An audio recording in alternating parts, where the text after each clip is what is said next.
Electric field किसी given charge की वजह से वो फील्ड है उस चार्ज के अराउंड जिस फील्ड में उस चार्ज के इलेक्ट्रोस्टैटिक फोर्स और रिपल्सन या अट्रैक्शन को एक्सपीरियंस किया जा सकता है किसी दूसरे चार्ज की वजह से, चार्ज की हेल्प से।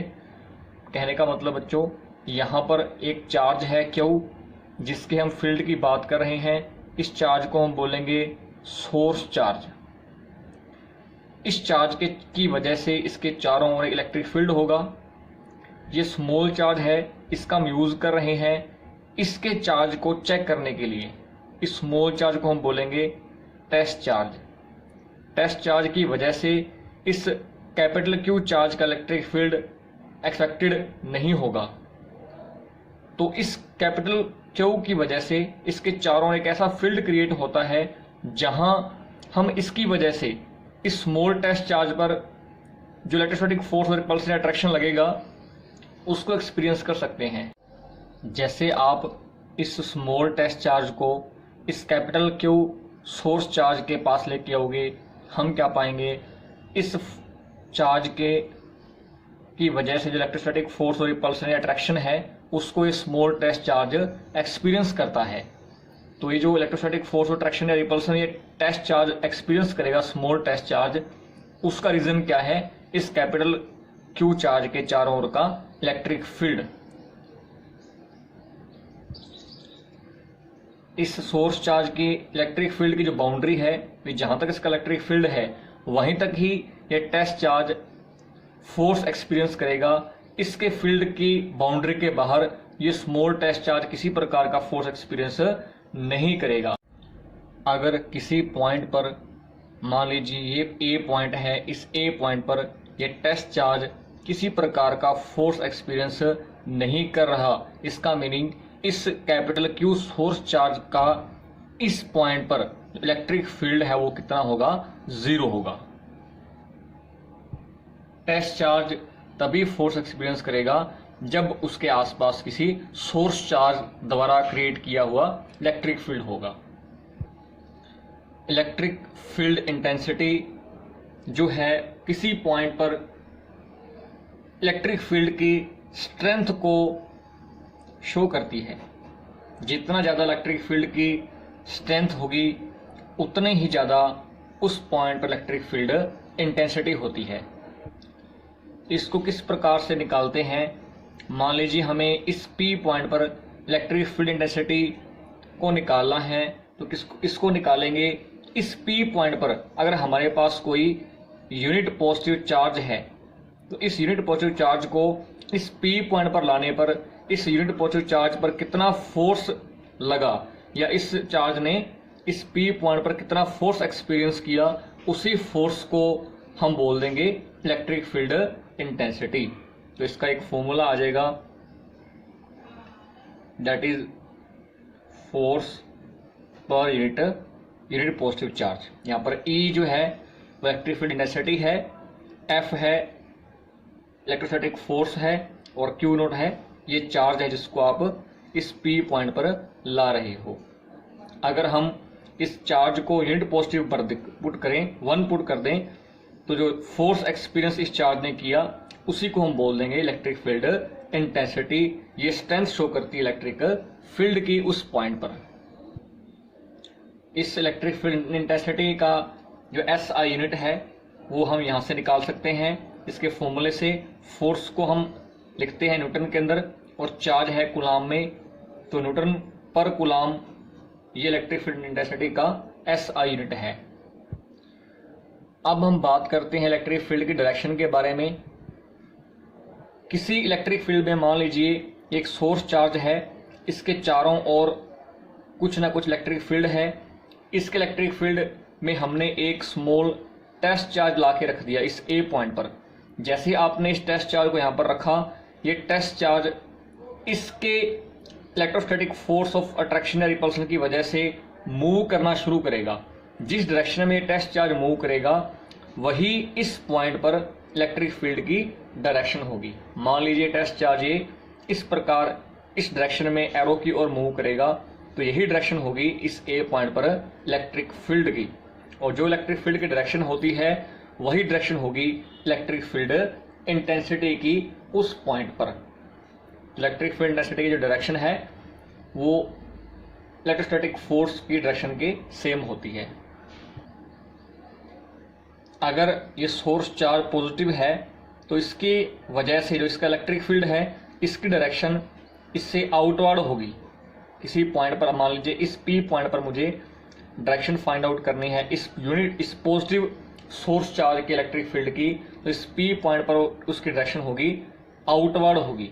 वहीं अगर ये test source charge negative charge होगा उस केस में इसी पी पॉइंट पर अगर हमें डायरेक्शन निकालनी है तो वो इनवर्ड डायरेक्शन होगी इस चार्ज की ओर। इसको बोल देंगे रेडियली इनवर्ड या रेडियली आउटवर्ड, रेडियस के अलोंग। इलेक्ट्रिक फील्ड इंटेंसिटी का जो फॉर्मूला है उसको एक्यूरेटली हम इस प्रकार लिमिट फंक्शन लगाकर लिख सकते हैं, क्योंकि आपको बताया गया था कि जो टेस्ट चार्ज है इसके फील्ड की इसका जो इलेक्ट्रिक फील्ड है वो सोर्स चार्ज इलेक्ट्रिक फील्ड को इफेक्टेड नहीं करेगा। तो इसीलिए जो सोर्स चार्ज के मुकाबले इस टेस्ट चार्ज का जो इलेक्ट्रिक फील्ड है वो काफ़ी कम होता है, वो जीरो के आसपास होता है। तो ये जो फॉर्मूला ऊपर हमने किया था उस फॉर्मूले को हम इस प्रकार से एक्यूरेटली लिख सकते हैं। टेस्ट चार्ज काफ़ी स्मॉल होता है सोर्स चार्ज की कंपेरेबल। जो कम से कम वैल्यू टेस्ट चार्ज की हो सकती है वो 1 यूनिट फंडामेंटल चार्ज की इक्वल होगी 1.6 10⁻⁻19 कूलम। इससे स्मॉल वैल्यू टेस्ट चार्ज की नहीं हो सकती। ये जीरो भी टेस्ट चार्ज नहीं होगा। इस टेबल में कुछ फील्ड लोकेशंस पर इलेक्ट्रिक फील्ड इंटेंसिटीज की वैल्यूज आपको दिखाई जा रही है। जैसे हाइड्रोजन एटम के अंदर इलेक्ट्रिक फील्ड की वैल्यू 5×10⁻11 न्यूटन पर कूलम है। एक चार्ज्ड कोम्ब के आसपास जो फोर्थ पॉइंट है चार्ज कंगा है, उस कंगे को आपने डाई हेयर से रब किया तो उस पर जो चार्ज आएगा वो करीब 10⁻3 न्यूटन पर कूलम होगा। Electric breakdown of dry air, एक ड्राई एयर में से जब इलेक्ट्रिक चार्ज लीक करता है तो उसकी वैल्यू होगी, उस इलेक्ट्रिक फील्ड की वैल्यू 3×10⁻6 न्यूटन पर कूलम। तो ये कुछ वैल्यूज हैं। Electric field intensity due two point charge, एक पॉइंट चार्ज की वजह से किसी पॉइंट पर हम इलेक्ट्रिक फील्ड इंटेंसिटी निकालेंगे। मान लीजिए ये कोऑर्डिनेट एक्सिस हैं, Y axis, X axis, Z axis, ये ओ ओरिजिन है। इस पॉइंट ओ पर एक पॉइंट चार्ज हमने रखा हुआ है। इस पॉइंट चार्ज को हम सोर्स चार्ज भी बोल सकते हैं क्योंकि ये चार्ज इलेक्ट्रिक फील्ड का सोर्स है। और किसी पॉइंट पी पर हमें, इस पॉइंट पी पर हमें क्या निकालना है, इस पॉइंट चार्ज की वजह से इस पॉइंट पी पर कितनी इलेक्ट्रिक फील्ड इंटेंसिटी होगी हम उसे कैलकुलेट करेंगे। अब इसके फील्ड को चेक करने के लिए हम क्या करेंगे, इस पी पॉइंट पर हम एक स्मॉल टेस्ट चार्ज लेके आएंगे और पी को आप ओ से ज्वाइन कर देंगे। इस डिस्टेंस को हम बोलेंगे r0 और एक वेक्टर हम यहाँ असाइन कर देंगे जिसको लिख देंगे r0 वेक्टर, जो कि OP वेक्टर के इक्वल है। तो जो r वेक्टर है वो क्या है, वो इस टेस्ट चार्ज की पोजीशन को बता रहा है। ये पोजीशन वेक्टर है इस टेस्ट चार्ज का। जो सोर्स चार्ज हमने यहाँ पर O पॉइंट पर Q सोर्स चार्ज लिया है वो पॉजिटिव नेचर का है। तो इसके इलेक्ट्रिक फील्ड की वजह से या इसका इलेक्ट्रिक फील्ड इस टेस्ट चार्ज Q0 पर फोर्स अप्लाई करेगा। और हमने अभी देखा पॉजिटिव चार्ज का इलेक्ट्रिक फील्ड होगा वो इससे रेडियली आउटवर्ड होता है। तो ये जो एरो का साइन मैंने यहाँ शो किया, ये डायरेक्शन है, किसकी डायरेक्शन है, इलेक्ट्रिक फील्ड की डायरेक्शन है इस पॉइंट P पर। या फिर ऐसे बोल सकते हैं ये वो डायरेक्शन है जिसके अलोंग ये Q0 टेस्ट चार्ज मूव करेगा इसके रिपल्सन या अट्रैक्शन फोर्स की वजह से। अब हम दोनों के बीच में, सोर्स चार्ज टेस्ट चार्ज के बीच में हम इलेक्ट्रोस्टैटिक फोर्स ऑफ अट्रैक्शन या रिपल्सन या कूलॉम लॉ के अकॉर्डिंग हम फॉर्मूला निकाल देंगे। That is F vector is equal to 1/4 pi epsilon naught. First charge हमारा सोर्स चार्ज है, ये टेस्ट चार्ज है और इन दोनों के बीच की डिस्टेंस जो है वो r0 है, उसका स्क्वायर कर दिया। और लेफ्ट साइड में हमारे पास क्या है बच्चों, ये फील्ड वेक्टर है एक प्रकार से। तो राइट साइड के अंदर हमें डायरेक्शन ऐड करनी पड़ेगी। ये फिलहाल हमारे पास मैग्नीट्यूड आया है, तो डायरेक्शन के लिए हम असाइन कर देंगे यहाँ पर R naught cap. R naught cap एक यूनिट वेक्टर है जिसकी डायरेक्शन होगी इस पॉइंट ओ से पी की ओर, या बोल सकते हैं इसकी डायरेक्शन होगी इस सोर्स चार्ज से टेस्ट चार्ज की ओर। ये यूनिट वेक्टर है, डायरेक्शन असाइन करने के लिए यूज किया गया है। अब हमने इलेक्ट्रिक फील्ड फोर्स की वैल्यू निकाल ली। हमें निकालना कि इलेक्ट्रिक फील्ड इंटेंसिटी, उसका फॉर्मूला हम जानते हैं, force experienced by unit positive charge, यह फॉर्मूला है। तो यहाँ हम अगर इस एफ वेक्टर की वैल्यू पुट करेंगे तो जो हमें ई वेक्टर मिलेगा वो है 1/4πε0 capital Q R naught square R naught cap. तो ये वैल्यू है इलेक्ट्रिक फील्ड इंटेंसिटी की इस पॉइंट पी पर इस पॉइंट चार्ज की वजह से। अगर इलेक्ट्रिक फील्ड इंटेंसिटी के हम फॉर्मूले को देखें जो अभी हमने ड्राइव किया है, तो इसकी जो वैल्यू है वो डिपेंड कर रही है ओनली इस पॉइंट चार्ज और ये आर नोट डिस्टेंस के ऊपर। ये तो कांस्टेंट है, तो आर नोट अगर हम इक्वल कर दें, अगर हम डिस्टेंस सेम लें, उस केस में हम क्या पाएंगे, इलेक्ट्रिक फील्ड इंटेंसिटी का जो मैग्नीट्यूड है वो सेम होगा। इसका मीनिंग इक्वल डिस्टेंस पर इलेक्ट्रिक फील्ड इंटेंसिटी का मैग्नीट्यूड सेम रहेगा।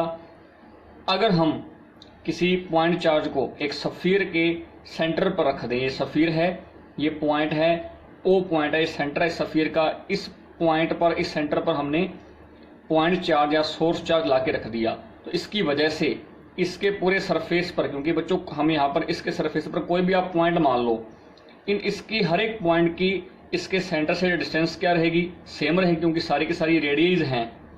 तो इसके सरफेस पर हर एक पॉइंट पर डिस्टेंस सेम आएगी। अगर डिस्टेंस सेम आएगी तो पूरे सरफेस पर इलेक्ट्रिक फील्ड इंटेंसिटी का मैग्नीट्यूड है वो सेम होगा। इसका मीनिंग बच्चों, at every point on surface of sphere electric field intensity का मैग्नीट्यूड सेम रहेगा। इसको हम बोल सकते हैं electric field intensity due to single charge is spherically symmetric. कुछ बच्चों ने डाउट पूछा था कि स्फेरिकली सिमेट्रिक क्या होता है, तो ये है बच्चों पॉइंट। अगर किसी पॉइंट चार्ज को आप स्फीयर के सेंटर पर रखोगे तो इसके पूरे सरफेस पर जितने भी पॉइंट्स हैं उसके हर एक पॉइंट पर इलेक्ट्रिक फील्ड इंटेंसिटी की वैल्यू सेम रहती है। इसको हम बोल देते हैं electric field due to single charge या पॉइंट चार्ज या source charge is spherically symmetric. Uniform electric field क्या होता है, अगर किसी भी रीजन में, किसी भी एरिया में हर एक पॉइंट पर, कि कोई भी पॉइंट हो उसके हर एक पॉइंट पर अगर इलेक्ट्रिक फील्ड की डायरेक्शन और स्ट्रेंथ अगर सेम हो, डायरेक्शन इलेक्ट्रिक फील्ड की और इलेक्ट्रिक फील्ड की स्ट्रेंथ दोनों अगर हर एक पॉइंट पर सेम हो, तो उस रीजन में जो इलेक्ट्रिक फील्ड है उसको हम बोल देंगे वो इलेक्ट्रिक फील्ड है, यूनिफॉर्म है। और अगर उस रीजन के अंदर हर एक पॉइंट पर, डिफरेंट पॉइंट्स पर इलेक्ट्रिक फील्ड की डायरेक्शन और इलेक्ट्रिक फील्ड की स्ट्रेंथ अगर डिफरेंट हो, तो हम बोल देंगे उस एरिया में, उस रीजन में जो इलेक्ट्रिक फील्ड है वो नॉन यूनिफॉर्म है।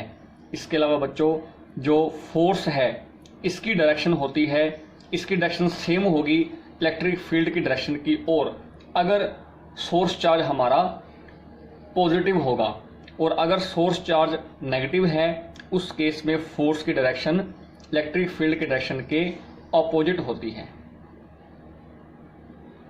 इसका मीनिंग बच्चों कि अगर नेगेटिव चार्ज है तो जो टेस्ट चार्ज हम लेंगे टेस्ट करने के लिए वो इलेक्ट्रिक फील्ड की डायरेक्शन के ऑपोजिट मूव करेगा अगर सोर्स चार्ज नेगेटिव है।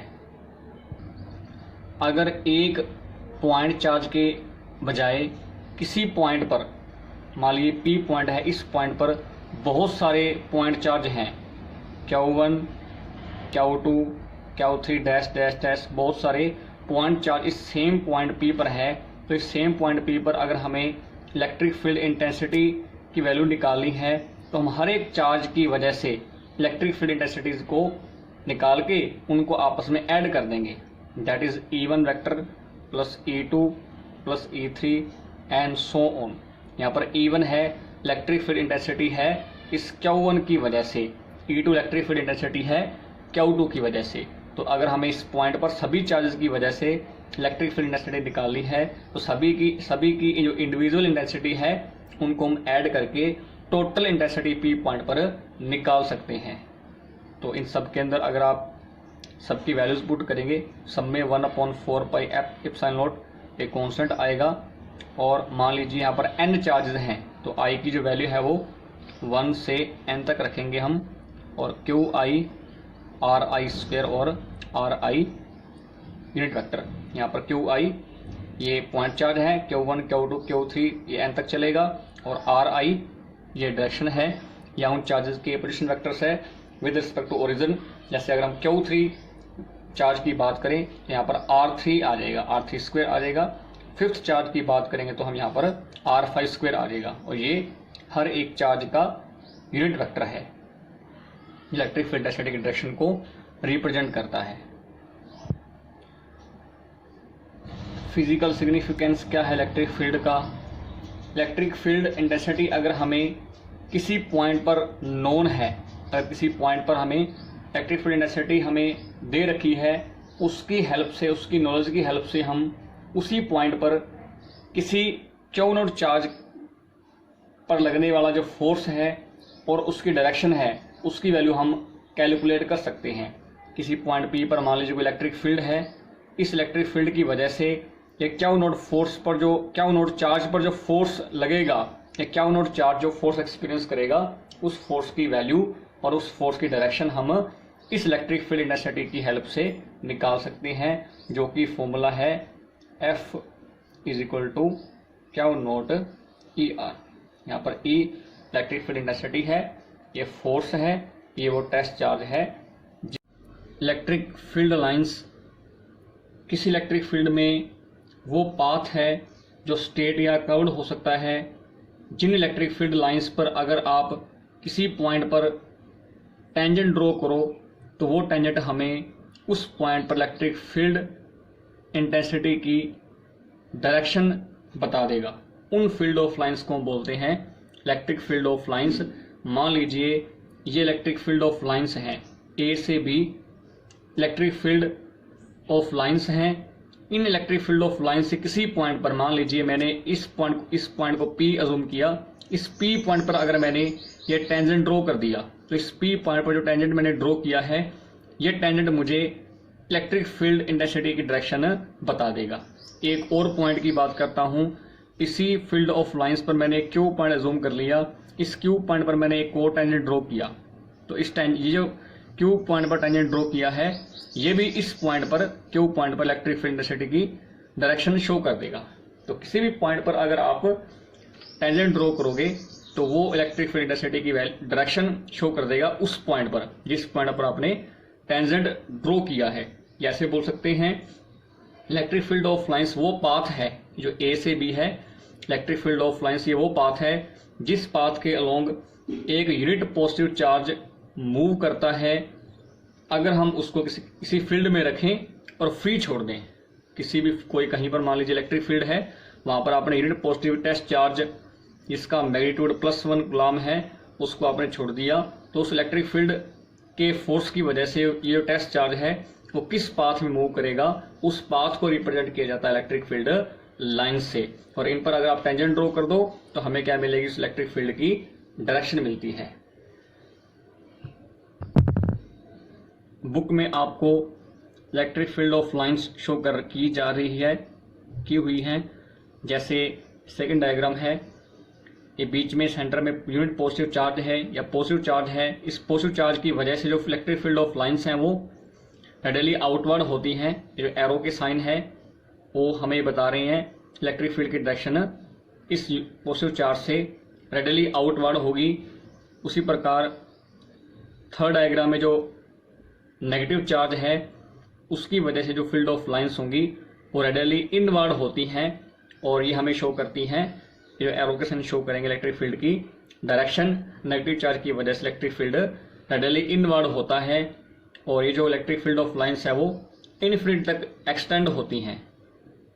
लास्ट डायग्राम में एक ग्रुप है पॉजिटिव और नेगेटिव चार्ज का, जिसको हम डायपोल बोलते हैं, इसके बारे में आगे स्टडी करेंगे। इस पॉजिटिव नेगेटिव चार्ज की वजह से जो फील्ड ऑफ लाइंस यहाँ शो की जा रही हैं, पॉजिटिव चार्ज से field of lines radially outward निकलेंगी और नेगेटिव चार्ज की और वो रेडियली मूव करती है वो फील्ड ऑफ लाइंस। इस नेगेटिव चार्ज में जो फील्ड ऑफ लाइंस की डायरेक्शन ये आउटवर्ड दिखा रही है, ये गलत है। फील्ड ऑफ लाइंस की डायरेक्शन यहाँ इनवर्ड की ओर आएगी, क्योंकि नेगेटिव चार्ज है तो field of lines radially inward होती है, इलेक्ट्रिक फील्ड भी रेडियली इनवर्ड होगा। जिस प्रकार आपने 10th क्लास में या +2 क्लास में आगे पढ़ेंगे मैग्नेटिक फील्ड ऑफ लाइंस या मैग्नेटिक फोर्स ऑफ लाइंस आपने 10th क्लास में स्टडी की थी, उसी प्रकार यहाँ इलेक्ट्रिक फील्ड ऑफ लाइंस हैं, इनकी प्रॉपर्टीज हैं। First point, electric field of lines are continuously curves, they start from positive charge body end at negatively charge body. ये पॉजिटिव चार्ज बॉडी से स्टार्ट होती हैं और नेगेटिव चार्ज बॉडी में इनका एंड होता है। इनकी डायरेक्शन पॉजिटिव चार्ज से नेगेटिव चार्ज की ओर होती है। किसी बॉडी के अंदर ये फील्ड ऑफ लाइंस एग्जिस्ट नहीं करती। अगर हम बात करें एक सिंगल चार्ज की, जैसे पॉजिटिव चार्ज की का डायग्राम अभी हमने देखा था, तो पॉजिटिव चार्ज के लिए वे field of lines positive charge से स्टार्ट होंगी और इनफिनिट तक ये एक्सटेंड होती हैं, वहीं पर ये एंड होती हैं। और ये फील्ड ऑफ लाइंस कॉन्टिन्यूस होती हैं, क्लोज लूप नहीं बनाती। इसके अलावा 10th क्लास में देखा होगा आपने, जब मैग्नेटिक फील्ड ऑफ लाइंस होती हैं किसी बॉडी की या किसी मैग्नेट की वजह से, वो क्लोज लूप बनाती हैं। नेक्स्ट पॉइंट है बच्चों, टेंजेंट। अगर इलेक्ट्रिक फील्ड ऑफ लाइंस हैं, इसके किसी एक पॉइंट पर अगर आपने टेंजेंट ड्रॉ कर दिया तो वो टेंजेंट हमें क्या बताएगा, the direction of electric field intensity at that point. ये भी हमने देखा था। कोई दो इलेक्ट्रिक फील्ड ऑफ लाइंस आपस में इंटरसेक्ट नहीं करेंगी। दो, चाहे मैग्नेटिक फील्ड ऑफ लाइंस हैं, इलेक्ट्रिक फील्ड ऑफ लाइंस है, वो एक पॉइंट पर कभी भी इंटरसेक्ट नहीं कर सकती दो फील्ड ऑफ लाइंस, क्योंकि अगर दोनों इंटरसेक्ट कर गई, दो फील्ड ऑफ लाइंस आपस में क्रॉस कर गई, तो उस पॉइंट पर दो डायरेक्शन होगी इलेक्ट्रिक फील्ड की, जो कि पॉसिबल नहीं है। जैसे यहाँ पर दिखाया जा रहा है, ये फर्स्ट फील्ड ऑफ लाइन है, ये सेकंड फील्ड ऑफ लाइन है। मान लीजिए पी पॉइंट पर दोनों आपस में कट कर गई। अगर ऐसा है तो अगर आप इस पॉइंट पर आप टेंजेंट ड्रॉ करोगे तो दो टेंजेंट यहाँ पर ड्रॉ हमने कर दिए, एक ए के लॉन्ग एक बी के लॉन्ग। इसका मतलब पी पॉइंट पर इलेक्ट्रिक फील्ड की दो डायरेक्शन है और एक पॉइंट पर इलेक्ट्रिक फील्ड की दो डायरेक्शन हो, ऐसा पॉसिबल नहीं है। इसका मीनिंग दो इलेक्ट्रिक फील्ड ऑफ लाइंस कभी भी आपस में क्रॉस या इंटरसेक्ट नहीं करेंगी। तो इसके अलावा बच्चों बाकी फील्ड ऑफ लाइंस की प्रॉपर्टीज आप खुद पढ़ लेंगे। इलेक्ट्रिक फील्ड ऑफ लाइन जो है वो सरफेस के, किसी कंडक्टर के सरफेस के नॉर्मल होती हैं। तो कोई, इसका मीनिंग अगर फील्ड ऑफ लाइंस सरफेस के नॉर्मल होंगी तो कोई भी कंपोनेंट इलेक्ट्रिक फील्ड का सरफेस के पैरेलल नहीं होगा। इसको बोल देंगे there is no component of electric field intensity parallel to surface of conductor, क्योंकि जिस सरफेस से फील्ड ऑफ लाइंस निकलती हैं, जिस सरफेस में फील्ड ऑफ लाइंस जाके मर्ज होती हैं, उस सरफेस के परिपेंडिकुलर इनकी डायरेक्शन होती है, इनके पैरेलल डायरेक्शन नहीं होती। तो ये फील्ड ऑफ लाइन से कुछ प्रॉपर्टीज हैं। इन फील्ड ऑफ लाइन से हम इलेक्ट्रिक फील्ड कितना स्ट्रॉन्ग है या वीक है पता लगा सकते हैं। अगर इलेक्ट्रिक फील्ड ऑफ लाइंस जितनी डेंस होंगी, जितनी electric field of lines pass होंगी, उतनी इनकी डेंसिटी ज़्यादा होगी। जितनी फील्ड ऑफ लाइंस की डेंसिटी ज़्यादा होगी, उतना ही इलेक्ट्रिक फील्ड इंटेंसिटी का ज़्यादा मैग्नीट्यूड होगा, उतना ही फील्ड मोर स्ट्रॉन्ग होगा। और जितना ज़्यादा गैप होगा, अगर इलेक्ट्रिक फील्ड ऑफ लाइंस के बीच में स्पेस है, गैप ज़्यादा होगा, तो इलेक्ट्रिक फील्ड की जो लाइंस की जो डेंसिटी है वो कम हो जाएगी। और डेंसिटी अगर कम होगी तो उस फील्ड का जो मैग्नीट्यूड है, ऐसे बोल सकते हैं इलेक्ट्रिक फील्ड जो है उस पॉइंट पर वीक होगा। तो जितनी ज़्यादा फील्ड ऑफ लाइंस डेंस होती हैं, पास होंगी, उतना इलेक्ट्रिक फील्ड उस पॉइंट पर स्ट्रॉन्ग होता है। तो किसी एरिया में से जितनी ज़्यादा फील्ड ऑफ लाइंस पास करती हैं, उतना ही ज़्यादा क्या होगा, इलेक्ट्रिक फील्ड इंटेंसिटी होगी उस पॉइंट पर।